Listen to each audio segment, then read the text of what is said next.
1 പത്രോസ് 1 അധ്യായം അതിൻ്റെ 23 മുതൽ 2 അധ്യായം 3 വാക്യം വരെ നമുക്ക് വായിക്കാം. 1 പത്രോസ് 1 അധ്യായം 23 മുതൽ 2 അധ്യായത്തിൻ്റെ 3 വാക്യം വരെ. കെടുന്ന ബീജത്താലല്ല, കെടാത്തതിനാൽ ജീവനുള്ളതും നിലനിൽക്കുന്നതുമായ ദൈവവചനത്താൽ തന്നെ നിങ്ങൾ വീണ്ടും ജനിച്ചിരിക്കുന്നു. സകല ജഡവും പുല്ലുപോലെയും അതിൻ്റെ ഭംഗിയെല്ലാം പുല്ലിൻ്റെ പൂ പോലെയുമാകുന്നു. പുല്ല് വാടി പൂ ഉതിർന്നുപോയി, കർത്താവിൻ്റെ വചനമോ എന്നേക്കും നിലനിൽക്കുന്നു. അതാകുന്നു നിങ്ങളോട് പ്രസംഗിച്ച വചനം. ആകയാൽ സകല ദുഷ്ടതയും എല്ലാ ചതിവും വ്യാജഭാവവും അസൂയയും എല്ലാ നുണയും നീക്കിക്കളഞ്ഞ് ഇപ്പോൾ ജനിച്ച ശിശുക്കളെപ്പോലെ രക്ഷയ്ക്കായി വളരുവാൻ വചനം എന്ന മായമില്ലാത്ത പാൽ കുടിപ്പാൻ വാഞ്ചിപ്പിൻ. കർത്താവ് ദയാലു എന്ന് നിങ്ങൾ ആസ്വദിച്ചിട്ടുണ്ടല്ലോ.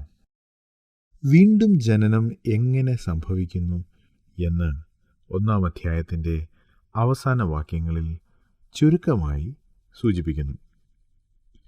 വീണ്ടും ജനനം എന്ന വാക്ക് ആദ്യം ഉപയോഗിച്ചത് നമ്മുടെ കർത്താവായ യേശുക്രിസ്തുവാണ്.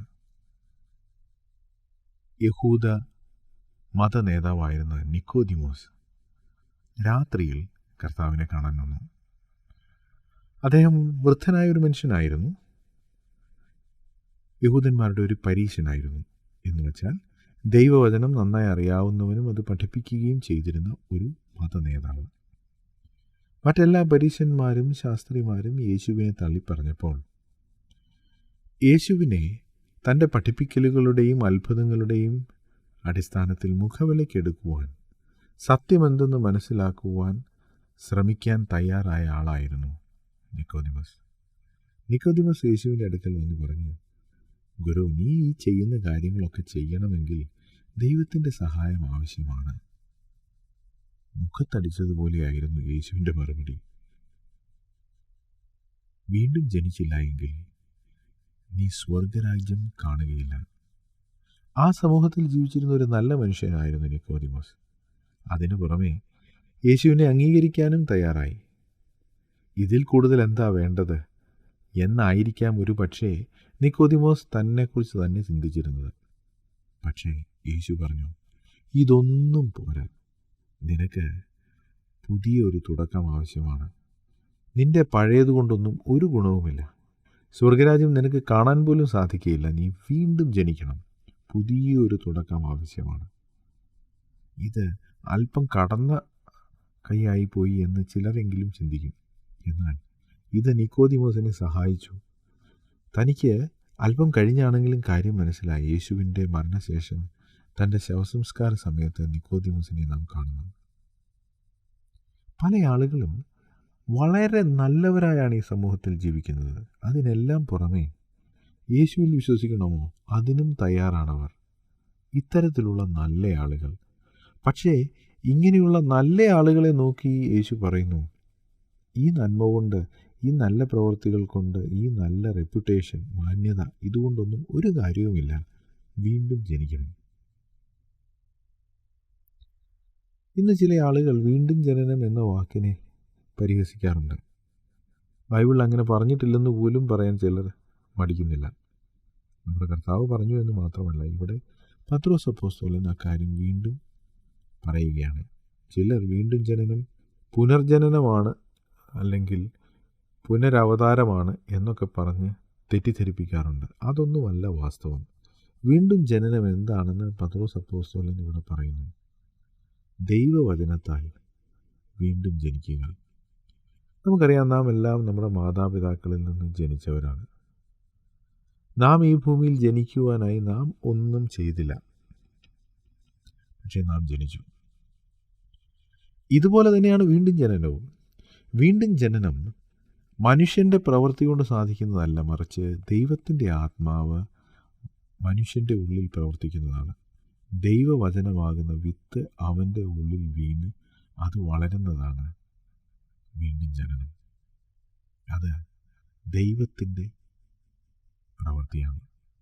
ഇത് ആത്മീക ജീവിതത്തിൻ്റെ തുടക്കത്തെ, അല്ലെങ്കിൽ രക്ഷിക്കപ്പെടുക, ദൈവമകനായി തീരുക എന്ന സംഭവത്തെ വിശദീകരിക്കുവാൻ ബൈബിൾ ഉപയോഗിക്കുന്ന ഒരു പദപ്രയോഗമാണ് വീണ്ടും ജനനം.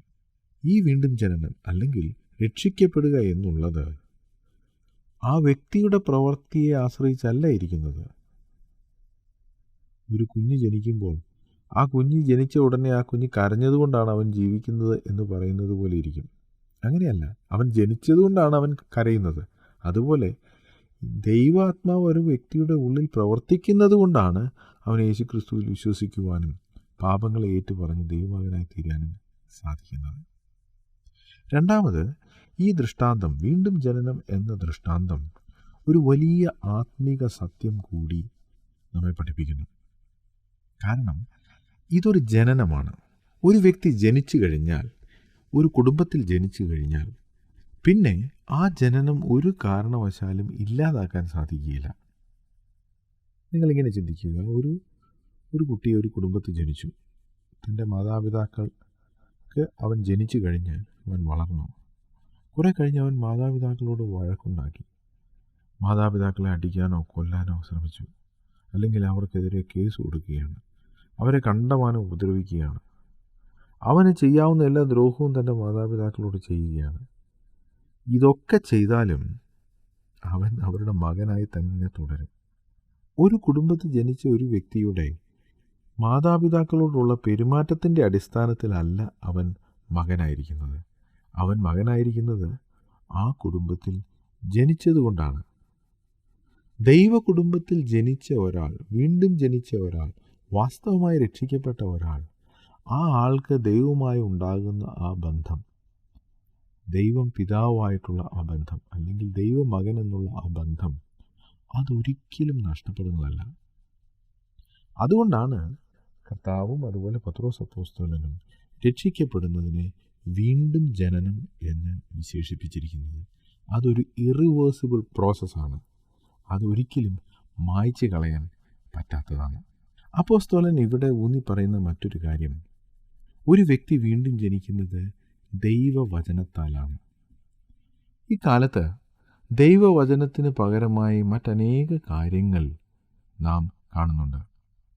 സംഗീതം, മറ്റ് കലാപരിപാടികൾ, ദൃഷ്ടാന്തങ്ങൾ, ബൈബിളിലില്ലാത്ത ചില കാര്യങ്ങൾ, ആളുകളുടെ അനുഭവം, ഇതിൻ്റെയൊക്കെ അടിസ്ഥാനത്തിൽ ആളുകൾ രക്ഷിക്കപ്പെട്ടു, ദൈവമകനായി തീർന്നു എന്നൊക്കെ പറയുന്നത് ഞാൻ കേട്ടിട്ടുണ്ട്.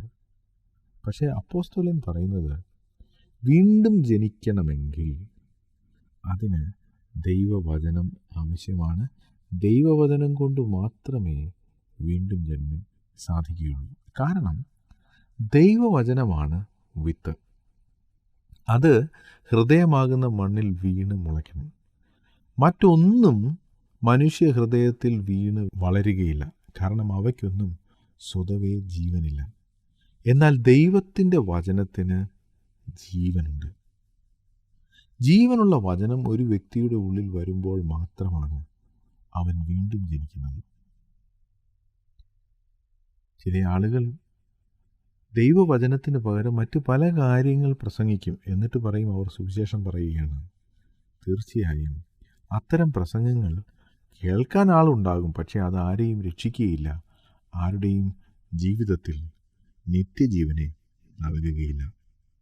ദൈവവചനത്തിന് മാത്രമേ ആളുകളെ വീണ്ടും ജനനത്തിലേക്ക് നയിക്കാൻ സാധിക്കുകയുള്ളൂ. 24-ാം വാക്യത്തിൽ അപ്പോസ്തലൻ പറയുന്നു, സകല ജഡവും പുല്ലുപോലെയും അതിൻ്റെ ഭംഗിയെല്ലാം പുല്ലിൻ്റെ പൂ പോലെയുമാകുന്നു. പുല്ല് വാടി പൂ ഉതിർന്നു പോയി, കർത്താവിൻ്റെ വചനമോ എന്നേക്കും നിലനിൽക്കുന്നു. അതാകുന്നു നിങ്ങളോട് പ്രസംഗിച്ച വചനം. പുല്ല്, പൂവ്, ഇതൊക്കെ വിത്തിനേക്കാൾ കാണാൻ ഭംഗിയുള്ളതാണ്. വിത്തിന് വലിയ ഭംഗിയൊന്നുമില്ല. ഏത് വിത്തെടുത്താലും അങ്ങനെയാണ്. വിത്തിനല്ല ഭംഗി. പൂവിനും ചെടിക്കും ഒക്കെ ഭംഗിയുണ്ട്. എന്നാൽ ഈ പൂവും ചെടിയുമൊക്കെ നശിച്ചു പോകും. അപ്പോസ്തലൻ പറയുന്നു, സകല ജഡവും പുല്ലുപോലെയാണ്, പൂവ് പോലെയാണ്, വാടിപ്പോകും. എന്നാൽ ദൈവത്തിൻ്റെ വചനം അതൊരു വിത്താണ്, അതെന്നേക്കും നിലനിൽക്കും. ഒരു അരിയുടെയോ ഗോതമ്പിൻ്റെയോ വിത്ത് അനേക നാളുകൾ സൂക്ഷിച്ചു വയ്ക്കാൻ സാധിക്കും. അതിനെ കണ്ടാൽ അതിന് ജീവനുണ്ടെന്ന് തോന്നുകയില്ലെങ്കിലും അനുകൂല സാഹചര്യം എപ്പോൾ ലഭിക്കുമെന്നോ അപ്പോൾ അത് കിളിർത്ത് ഒരു ചെടിയായിത്തീരും. 3500-4000 വർഷങ്ങൾക്ക് മുൻപ് ഈജിപ്തിലെ പിരമിഡിൽ ഫറവോ രാജാക്കന്മാരെ അടക്കം ചെയ്തപ്പോൾ അവർക്ക് മരണാനന്തര ജീവിതത്തിൽ ഉപയോഗിക്കുവാൻ എന്ന് കരുതി ആളുകൾ ഭക്ഷണ പദാർത്ഥങ്ങൾ പിരമിഡിനുള്ളിൽ വെച്ചു. അതിൽ ഗോതമ്പും അരിയും മറ്റ് ധാന്യങ്ങളൊക്കെ ഉണ്ടായിരുന്നു. ഈ കഴിഞ്ഞ നൂറ്റാണ്ടിൽ പിരമിഡിനുള്ളിൽ ഗവേഷണം നടത്തിയ ചിലർ അതിനുള്ളിൽ ചില വിത്തുകൾ, അരിയുടെയും ഗോതമ്പിൻ്റെയും ധാന്യമണികൾ വെച്ചിരിക്കുന്നത് അവർ കണ്ടു. ആ ധാന്യ വിത്തുകൾക്ക് ആയിരക്കണക്കിന് വർഷത്തെ പഴക്കമുണ്ടായിരുന്നു. അവർ ആ വിത്തെടുത്ത് മണ്ണിലിട്ടപ്പോൾ അവ കിളുത്തു. അതാണ് വിത്തിൻ്റെ ശക്തി. അത് എത്ര നാൾ വേണമെങ്കിലും കേടുകൂടാതിരിക്കും, കാരണം അതിനുള്ളിൽ ജീവനുണ്ട്. അനുകൂലമായ സാഹചര്യം വരുമ്പോൾ അവ കിളിർക്കും. പത്രോസ് അപ്പോസ്തലൻ പറയുന്നത് ദൈവവചനം അങ്ങനെയാണ്. പുല്ലിൻ്റെയും പൂവിൻ്റെയും ഒന്നും ഭംഗി വിത്തിന് ഉണ്ടായിരിക്കണമെന്നില്ല, പക്ഷേ അതിനുള്ളിൽ ജീവനുണ്ട്, അവ നശിച്ചു പോകുകയില്ല. സകല ജഡവും പുലുപോലെയാകുന്നു എന്നാണ് അപ്പോസ്തലൻ പറയുന്നത്. പ്രവചനങ്ങളിൽ നിന്നുള്ള ഒരു ഉദ്ധരണിയാണ്. ദൈവവചനത്തിനെതിരായി നിൽക്കുന്ന ഒരു കാര്യമാണ് ജഡം. ദൈവവചനം പ്രസംഗിക്കുന്നതിന് പകരം ജഡത്തിൻ്റെ ആലോചന, ജഡത്തിൻ്റെ ആശയങ്ങൾ അവ പ്രസംഗിക്കുവാനുള്ള സാധ്യത കൂടുതലാണ്. കാരണം ദൈവവചനത്തേക്കാൾ ആകർഷണീയത പലപ്പോഴും ജഡത്തിൻ്റെ കാര്യങ്ങൾക്കാണ്. അപ്പോസ്തലൻ പറയുന്നു, ജഡം പ്രസംഗിച്ചതുകൊണ്ട് കാര്യമില്ല. ജഡമല്ല ആളുകൾക്ക് ജീവൻ നൽകുന്നത്, മറിച്ച് ദൈവത്തിൻ്റെ വചനമാണ്. കാരണം കർത്താവിൻ്റെ വചനം അത് എന്നേക്കും നിലനിൽക്കുന്നു. ഈ വിശ്വാസികൾ ദൈവവചനം പ്രസംഗിച്ചത് കേട്ടാണ് രക്ഷിക്കപ്പെട്ടത്. അല്ലാതെ മറ്റൊരു കാര്യവും അവർക്ക് നിത്യജീവൻ നൽകുന്നത് ആയിരുന്നില്ല. അതുകൊണ്ട് ആകയാൽ എല്ലാ ദുഷ്ടതയും, എല്ലാ ചതിയും, വ്യാജഭാവവും, അസൂയയും എല്ലാം നമ്മെ നീക്കിക്കളഞ്ഞ് ഇപ്പോൾ ജനിച്ച ശിശുക്കളെപ്പോലെ രക്ഷയ്ക്കായി വളരുവാൻ വചനം എന്ന മായമില്ലാത്ത പാൽ കുടിപ്പാൻ വാഞ്ചിപ്പിൻ എന്ന് 2-ാം അധ്യായത്തിൻ്റെ തുടക്കത്തിൽ നാം വായിക്കുന്നു. സകല ജഡവും പുല്ലുപോലെയും പൂ പോലെയും ആണെന്ന് പത്രോസ് പറഞ്ഞു. 2-ാം അധ്യായം 1-ാം വാക്യത്തിൽ നീക്കിക്കളയേണ്ട ചില കാര്യങ്ങളെക്കുറിച്ച് പറയുന്നു. ആ കാര്യങ്ങൾ സൂക്ഷ്മമായി പരിശോധിച്ചാൽ നമുക്ക് മനസ്സിലാവും അത് ജഡമാണ്. ദുഷ്ടത, ചതി, വ്യാജഭാവം, അസൂയ, നുണ. ദൈവവചനത്തിനെതിരായി പ്രവർത്തിക്കുന്ന ജഡത്തെയാണ് നാം ഇവിടെ കാണുന്നത്. റോമാലേഖനം 8-ാം അധ്യായത്തിൽ ആത്മാവിനെതിരായി പ്രവർത്തിക്കുന്നതാണ് ജഡം എന്ന് നാം കാണുന്നു. ഇവിടെ ഇതാ ദൈവവചനത്തിനെതിരെയും ജഡം പ്രവർത്തിക്കുന്നു. ആ ജഡത്തിൻ്റെ പ്രവൃത്തികൾ എന്തൊക്കെയാണ്? ദുഷ്ടത,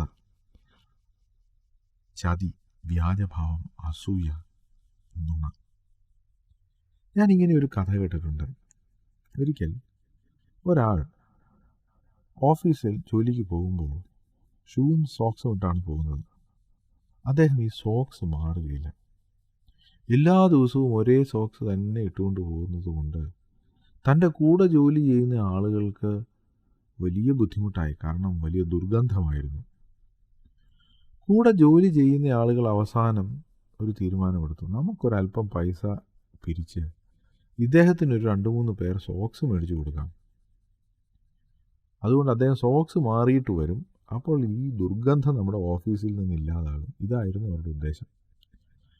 അവർ അങ്ങനെ കുറേ പണമൊക്കെ ചിലവഴിച്ച് 3 പേർ സോക്സ് മേടിച്ച് ഇദ്ദേഹത്തിന് കൊടുത്തു. എന്നിട്ട് പറഞ്ഞു, നാളെ ഈ പുതിയ സോക്സ് ഇട്ടുകൊണ്ട് വരണം. പിറ്റേ ദിവസം ഇദ്ദേഹം ഓഫീസിൽ വന്നു. പക്ഷേ മണത്തിനൊരു കുറവുമില്ല.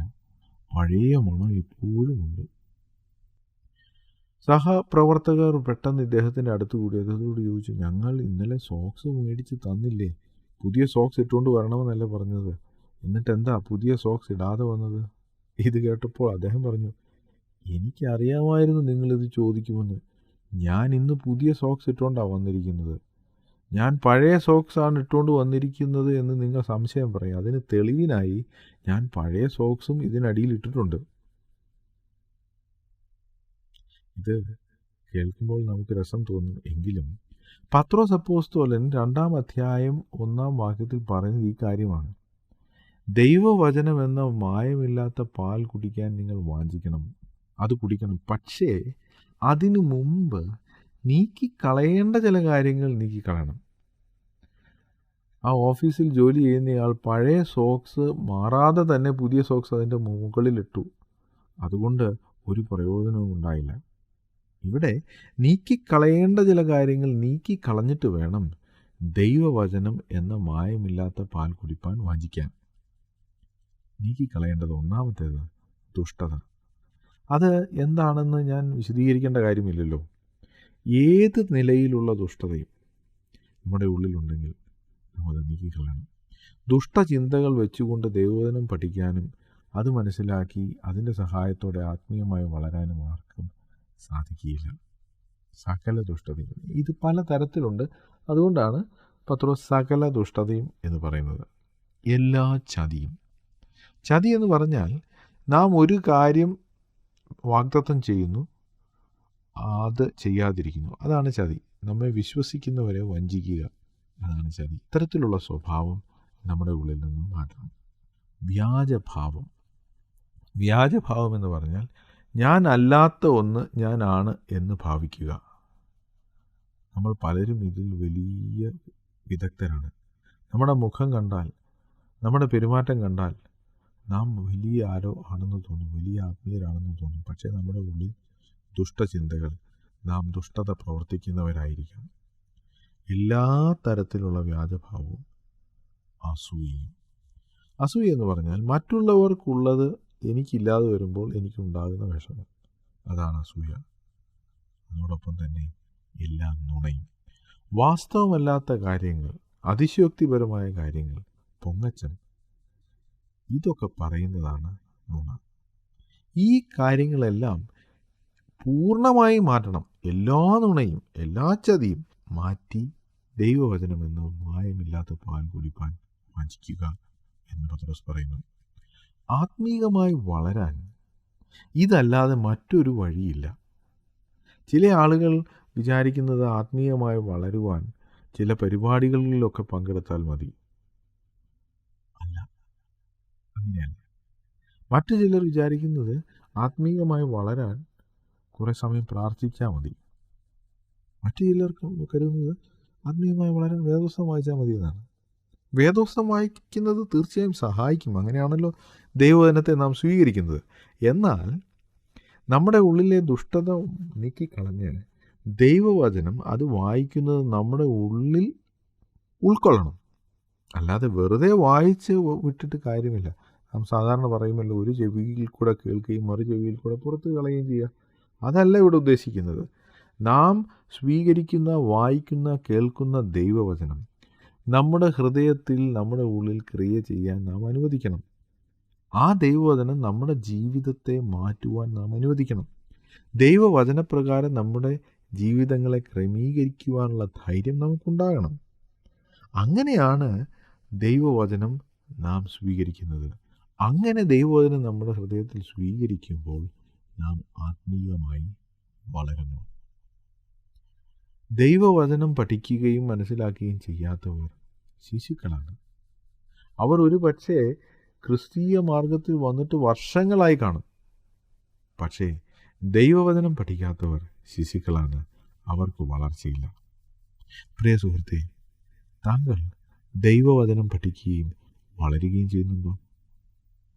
ജീവിതത്തിൽ നിന്ന് നീക്കിക്കളയേണ്ടത് നീക്കിക്കളഞ്ഞിട്ട് ദൈവവചനം നിങ്ങളുടെ ഹൃദയത്തിൽ നിങ്ങൾ സ്വീകരിക്കുന്നുണ്ടോ?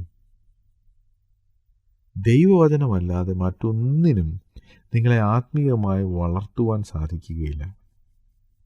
ഈ ലോകത്തിൽ ഇന്ന് പല ഉപാധികളുണ്ട്, പല കഥകളും പല പരിപാടികളുമുണ്ട്. എന്നാൽ അതൊന്നും നിങ്ങളെ ആത്മീയമായി വളർത്തുകയില്ല. അതിന് ദൈവവചനം തന്നെ ആവശ്യമാണ്. ദൈവവചനം നിങ്ങൾക്ക് നിങ്ങളുടെ ഭാഷയിലുണ്ട്. അത് പഠിക്കാൻ വളരെയധികം ഉപാധികളുണ്ട്. അത് വായിച്ച് മനസ്സിലാക്കാൻ നിങ്ങളുടെ ഭാഷയിൽ ബൈബിളുണ്ട്. ഇതൊക്കെ എന്തുകൊണ്ടാണ് സംഭവിച്ചത്? നമ്മുടെ കർത്താവ് നമ്മോട് ദയ കാണിച്ചതുകൊണ്ട്. അതുകൊണ്ടാണ് താൻ അടുത്ത വാക്യത്തിൽ, 3-ാം വാക്യത്തിൽ അവസാന ഭാഗത്ത് പറയുന്നത്, കർത്താവ് ദയാലു എന്ന് നിങ്ങൾ ആസ്വദിച്ചിട്ടുണ്ടല്ലോ.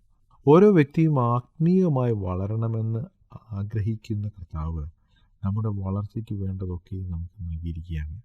നമുക്ക് ലഭിച്ചിരിക്കുന്ന ഈ ഉപാധികൾ ഉപയോഗിച്ച് നമുക്ക് ആത്മീകമായി വളരാം. ദൈവവചനം നമ്മുടെ ഉള്ളിൽ ക്രിയ ചെയ്യട്ടെ. അതിനായി ദൈവം നമ്മെ സഹായിക്കട്ടെ.